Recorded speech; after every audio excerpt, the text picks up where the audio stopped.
துலாம் ராசியைச் சேர்ந்தவர்கள் கலைகளில் புகழ்பெற்று விளங்குவார்கள். பொதுவாகவே விருச்சிக ராசியைச் சேர்ந்தவங்க பொசுக்கு பொசுக்குன்னு கோவப்படுவாங்களாம்.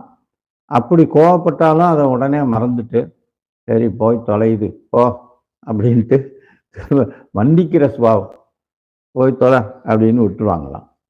பூரட்டாதி நட்சத்திரத்தில் பிறந்தவர்கள் சேவை மனப்பான்மையுடன் இருப்பார்கள். பூரட்டாதி நட்சத்திரத்தில் பிறந்தவர்கள் மற்றவங்களுக்கு, இந்த சில பேர் பார்த்தீங்கன்னா ரோட்டில் போகும்போது ஒரு ஆக்சிடெண்ட் ஆகிப்போச்சு, யாருக்கும் ஆக்சிடெண்ட் ஆகிப்போச்சு, நமக்கு எதுக்கு வம்பு, நம்ம பாட்டுக்கு போவோம்னு போயிடுவாங்க. சில பேர் வாலண்டியராக போய் அந்த ஆளை எடுத்து தூக்கி எடுத்து அவரை உடனே 108க்கு ஃபோன் பண்ணி இவரே போய் பெட் அட்மிஷன் பண்ணி அவர் என்ன ஆச்சுன்னு அதை திரும்ப வெரிஃபை பண்ணி பார்த்து செய்யக்கூடியவங்க இருக்காங்க. அதனால எந்த வழக்கு வம்பு வந்தாலும் அதை ஃபேஸ் பண்ணக்கூடியவங்களாகவும் இருப்பாங்க. இது பூரட்டாதி நட்சத்திரத்தில் பிறந்தவர்களுக்கு அதிகமான பேருக்கு இந்த குணம் இருக்குமா. அதாவது சேவை மனப்பான்மைன்னு போயாச்சுனாலே அதில் நல்லதோ கெட்டதோ அதை பார்த்துருவாங்க.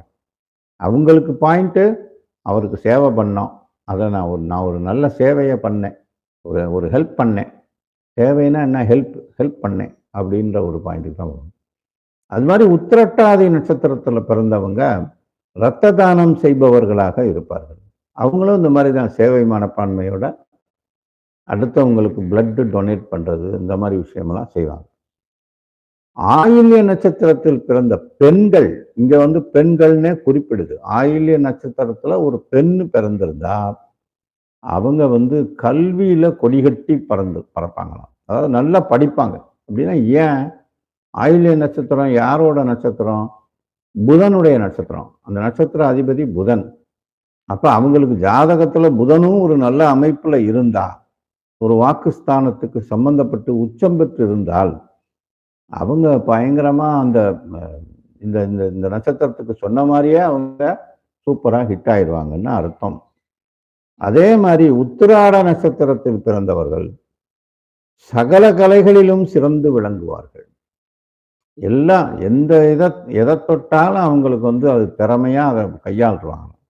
அவங்களுக்கு எல்லா துறைகள்லையும் அப்படின்னு அதை பார்த்த உடனே புரிஞ்சுக்கிட்டு, இந்த கிராசிங் பவர்னு சொல்லுவாங்க, அந்த மாதிரி கிராசிங் பவர்ல அந்த நாலேஜை இது பண்ணுவாங்க.